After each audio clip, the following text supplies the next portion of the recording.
सहमत नहीं है। सर एक चीज़ बताइए, अगर शैलजा जी चाहे कांग्रेस रही चाहे शैलजा रही, क्या कश्यप समाज को उन्होंने अधिकार दे रखा है हमारे? अगर दे रखा है तो बता दीजिए, आप ही बता दीजिए। इंडिया गठबंधन के साथ हमारी पार्टी की हर सीट पे टक्कर रहेगी, ये आप देखना, क्योंकि आप तो पत्रकार महोदय हैं सभी।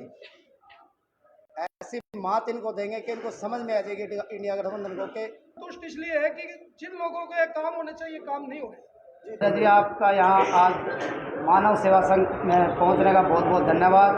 और आज जो हमने करनाल के अंदर प्रेस वार्ता रखी है, इस प्रेस वार्ता के अंदर हमारी महिला विंग की राष्ट्रीय अध्यक्ष हमारी प्रीति कश्यप जी जो हमारी 10 की 10 लोकसभा सीटें हैं उनकी घोषणा करेगी पार्टी के आदेश अनुसार। और ये कराना से प्रत्याशी भी रही हैं और पार्टी की सर्वे हैं आज।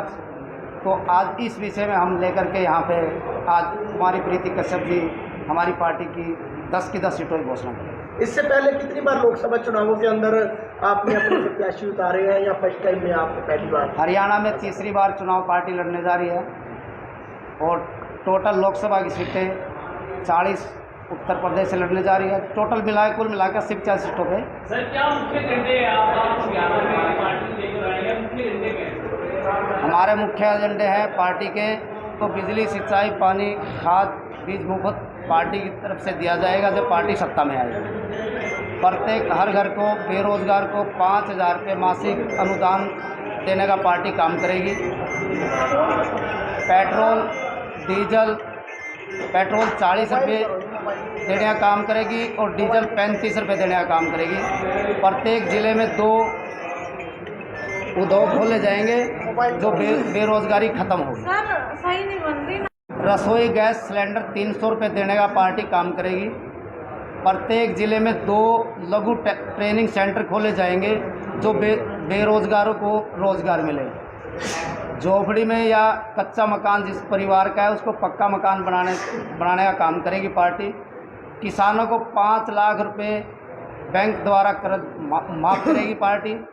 ये पार्टी के 5 या 7 हमारे मुद्दे हैं। और बेरोजगार युवा को भत्ते के तौर पे 3,000 रुपये पार्टी देने का काम करेगी सरकार बनने पर। सर जो मुद्दे आपने बताए हैं सभी पार्टियां वादे कर दिया, लेकिन जब सत्ता में आ जाती है तो सब कुछ भूल जाती है। मैडम हमारी पार्टी बेदाग है, बेदाग रहेगी। आज तक पार्टी चौथी बार चुनाव लड़ने जा रही है, पार्टी पे कहीं भी कोई दाग नहीं है, ना ही हमने कोई कैंडिडेट पे दाग। इस पार्टी का रजिस्ट्रेशन कब हुआ? 12 नवंबर 1991 को पार्टी रजिस्ट्रेशन हुई थी। तो क्या इस पार्टी ने अभी तक कोई चुनाव जीता है? मैडम हमारी पार्टी अभी तक चुनाव नहीं जीत पाई है क्योंकि इन्होंने किसान मजदूर की ही लड़ाई तकरीबन लड़ी है और किसान मजदूर की लड़ाई के लिए दर पर रही पार्टी। बहुत ज़्यादा काम किए हैं पार्टी ने, काम कर रही। लेकिन अभी सत्ता में देखो हरियाणा में बाजी मारने की सलाह है पार्टी की, देखते हैं क्या रखता है। तो मैम आज ग्रुप घोषणा करेगी कहाँ से कौन कैंडिडेट? हाँ आज मैडम घोषणा करेंगी इस बात की।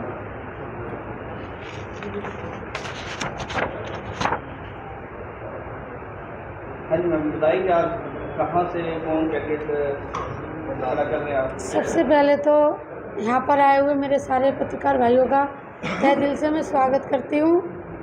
और हमारे हरियाणा के प्रदेश अध्यक्ष जी ने जो मेनू रखे हमारी पार्टी के उद्देश्य, हमारी पार्टी का मेन उद्देश्य है बेरोजगारी को दूर करना। देखिए आज तक हमारी पार्टी सत्ता में इसलिए नहीं आ पाई और कोई हमारी पार्टी का एमएलए एमपी ये इसलिए नहीं आया, इसका कारण था क्योंकि हमें राजनीति नहीं करनी थी। हमने सिर्फ एक किसान, बेरोजगार और मजदूर भाई की आवाज़ उठाई थी, उसी के बाबत हमने लड़ाई लड़ी थी।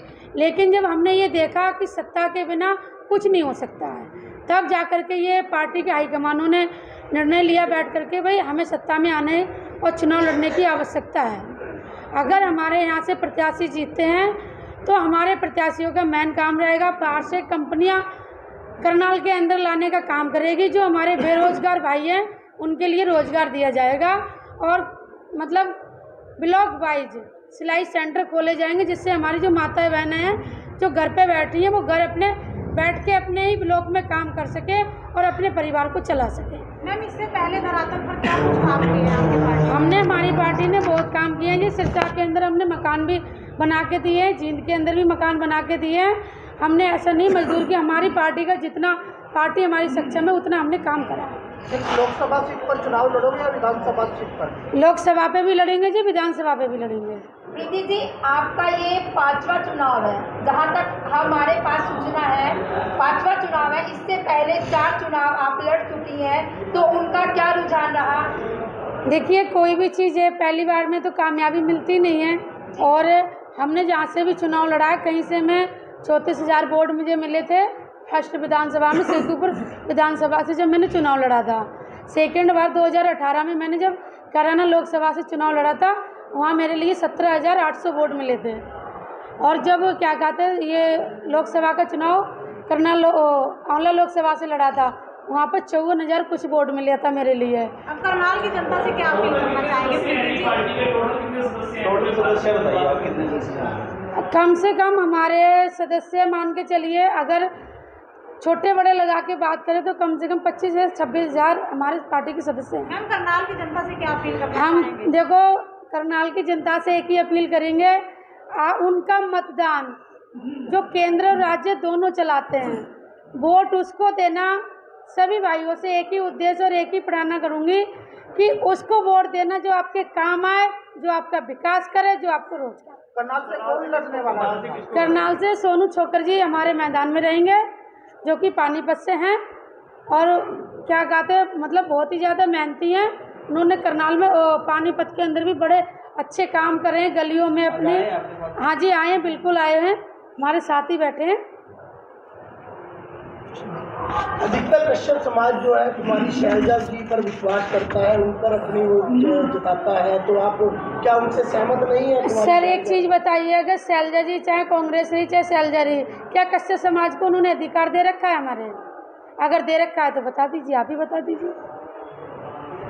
जो हमारे अधिकार हैं, हमारे कश्यप समाज के अधिकार हैं, क्या उन्होंने वो अधिकार दे रखे हैं क्या? अगर आज शैलजा जी हमारे कश्यप समाज से उम्मीद करती हैं, या कांग्रेस पार्टी उम्मीद करती है, बीजेपी करती है, या कोई भी पार्टी करती है, हम उन पार्टियों से ये पूछते हैं। मैं एक कश्यप समाज से हूँ और मेरा कश्यप समाज मेरा परिवार है।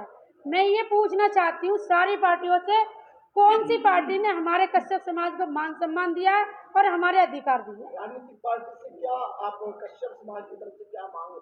देखो, हमारी आपने देखा यहाँ पर हरियाणा के अंदर कश्यप समाज का सर्टिफिकेट भी नहीं दिया जाता है। ये तो आप लोगों को पता होगा बड़ा अच्छी तरीके से। यहाँ पर एक शब्द का यूज किया जाता है, जिंगला। मैं खुले लफ्जों में बोलती हूँ, मुझे किसी का वो दबाव नहीं है। मैं ये पूछती हूँ, क्या हम उत्तर प्रदेश में हमारे माननीय बाबूजी जयपाल कश्यप जी ने ये चीज़ का हमें हक और अधिकार दिलवाया था, अब वो नहीं है इस दुनिया में, कि हमारे लिए कश्यप समाज का सर्टिफिकेट मिलता है। लेकिन हरियाणा के अंदर कश्यप समाज का सर्टिफिकेट नहीं मिलता है। कहीं पर भी हमें किसी भी चीज़ में कोई भागीदारी नहीं मिलती है, चाहे उसमें टिकट हो, चाहे चेयरमैन हो, चाहे विधायक हो, चाहे मंत्री हो, कुछ भी हो। मैडम जी, आपने कहा कि हमारा चुनाव लड़ने का कोई मकसद नहीं था। आज ऐसा अब क्या हुआ कि आप चुनाव में आ रहे हो, राजनीति में आ रहे हो? ऐसा ये रीजन रहा है हमारा बिरादरी में, हमने क्षेत्र में घूम करके देखा है 36 बिरादरियों में, कि हम बिना सत्ता के कोई भी भला नहीं कर सकते हैं। अगर हम किसी की आवाज़ उठाते हैं, आपको पता है बीजेपी सरकार क्या काम करती है, उठा करके या तो झूठे मुकदमे लगा के अंदर करेगी, या फिर एडी की छापा।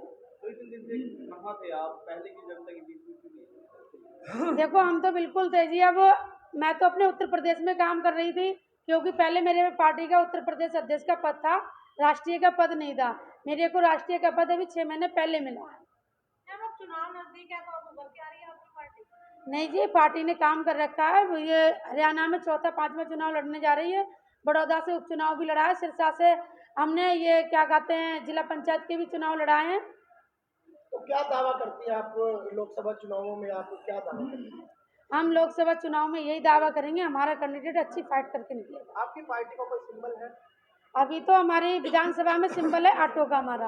लोकसभा में अभी हमें इतना वोट परसेंटेज नहीं मिला जो हमारा सिंबल रजिस्टर हो जाता है। विधानसभा में हमारा रजिस्टर है सिंबल, जो कि ऑटो का है। मैम, क्या कहना चाहेंगे? सामने टक्कर में लोकसभा की बात करें तो बीजेपी है और इंडिया गठबंधन है, ऐसे में क्या कहना चाहेंगे अपनी पार्टी को लेकर? हम अपनी पार्टी को लेकर के यही कहेंगे, हमने हमेशा गरीब तबके की आवाज़ उठाई और उठाते रहेंगे। हमारे कैंडिडेट अगर जीत के निकलता है तो ये मैं दावे के साथ कह सकती हूँ विकास भी करेगा और जनता की समस्या भी समझेगा। क्या इस पार्टी से कभी सांसद या विधायक भी रहे हैं कोई? मैंने अभी आपको बताया था इस चीज़ का मुद्दा कि भाई हमारी पार्टी इसलिए राजनीति अभी तक कोई भी चुनाव नहीं लड़ रही थी क्योंकि हम सिर्फ मजदूर पे और किसान पे फोकस कर रहे थे। मैम, रोजगार का मुख्य मुद्दा आपने मान के चल रही है पार्टी का। हाँ जी, हाँ जी, तो मेन मुद्दा रोड मैप क्या तैयार किया आगे? देखिए, हमारा अगर हमारा यहाँ से प्रत्याशी जीत के निकलता है तो जो हमारी आपने देखा है भारत की लगभग कंपनियों को बेच दिया गया है, यहाँ लाने का काम नहीं किया गया है, भेजने का ही काम किया गया। अगर हमारा यहाँ से प्रत्याशी जीत के निकलेगा तो हमारा सबसे मेन मुद्दा यही रहेगा रोजगार का कि हम बाहर से कंपनियों से ला करके अपनी करनाल लोकसभा में लगाएं या हरियाणा में जहाँ से भी हमारा कैंडिडेट जीत के निकलता है। सोनू जी, आप क्या कहना चाहेंगे जिस तरह से आपको लोक प्रत्याशी उम्मीदवार चुना गया है? जी मैम, करनाल लोकसभा से मैम पहले तो आए हुए सभी पत्रकारों को बहुत बहुत धन्यवाद। आपको सभी ने आने का जो कष्ट किया हमारे यहाँ। और हमारा जो मेन मुद्दा यही है मैम कि एक तो हमारे जो राष्ट्रीय अध्यक्ष जी है उनकी मतलब जो जो उनकी स्कीमें है वो लेके आएंगे हम साथ में। और हमारे प्रदेश अध्यक्ष जी है अपने रोहतास कश्यप जी, इनके विचारों से प्रेरित होकर मैं मतलब राजनीति में आना नहीं चाहता था, लेकिन उन्होंने कहा भी आप आओ, मैं निस्वार्थी सेवा करता हूँ। और आज से नहीं 10-15 साल से मैं निस्वार्थ सेवा में पानीपत में करनाल में लगा हुआ हूँ। हर गांव में जाता हूँ। करनाल लोकसभा के गांव में जितने गांव तकरीबन पहले बीजेपी के साथ बहुत समर्थन किया है। कम से कम पिछले प्लान में संजय भाटिया जी के शोक प्रोग्राम मेरे इकलौते हैं, वो पहले भी मीडिया में बात आई हुई है। लेकिन जिस तरह से, जिस नीयत से और जिस मेहनत से हमने इनका साथ दिया था, अपने निजी स्वार्थ के लिए नहीं दिया। मेरे घर में मेरी मिसेज PhD डॉक्टर बनी बैठी है, लेकिन मैंने किसी से नौकरी नहीं मांगी। मैंने कहा मैं अपने लिए नहीं मांगूंगा, मर जाऊंगा, लेकिन अगर कोई गरीब मजदूर लोगों को हमने आपके साथ जोड़ा है तो वो तो हमारे से उम्मीद करेंगे मैम। उनके लिए हम काम मांगना चाहते हैं, काम नहीं होते, उसकी बड़ी तकलीफ आती है। इसीलिए फिर ये हमारे राष्ट्रीय अध्यक्ष जी करण सिंह गुंचाल जी और प्रदेश अध्यक्ष रोहतास कश्यप जी ने हमारे को कहा कि भैया आप अगर जब इतने दिन से निस्वार्थ सेवा कर रहे हैं और मतलब इतनी सेवा करने के बाद भी काम नहीं होते तो आप हमारे पार्टी में आइए और काम कीजिए। सोनू जी, आपको यहाँ से पार्टी ने सांसद लोकसभा सीट पर उतारा है, तो आज आपके साथ कितने लोग यहाँ पर पहुँचे हैं? सर, सैकड़ों की संख्या में लोग आए हुए हैं और लोगों को ज़्यादा बुलाया नहीं गया था। हमारे अध्यक्ष जी ने कहा था कि ज़्यादा लोगों को लेके नहीं आना यहाँ पे, ये एक छोटी सी प्रेस कॉन्फ्रेंस है, इसके बाद हम पूरी करनाल लोकसभा में निकलेंगे। और मेरा जो करनाल लोकसभा में आने का मेन मुद्दा ये है सर कि पिछले प्लान में 10 सालों से यहाँ से करनाल से CM साहब है, जो करनाल से 10 साल से हरियाणा के CM रहे हैं, अब वो लोकसभा में है। तो लोग जहाँ भी हम जाते हैं गांव में असंतुष्ट है CM साहब से। असंतुष्ट क्यों है कि जो मतलब हरियाणा का सबसे बड़ा पद होता है वो CM साहब के पास था, खट्टर साहब के। जब वहाँ पे जनता के पूरे काम नहीं हुए तो अब कैसे काम होंगे? तो आप असंतुष्ट हैं भाजपा सरकार से? नहीं सर, हम तो असंतुष्ट इसलिए है कि जिन लोगों को ये काम होने चाहिए काम नहीं हो रहे।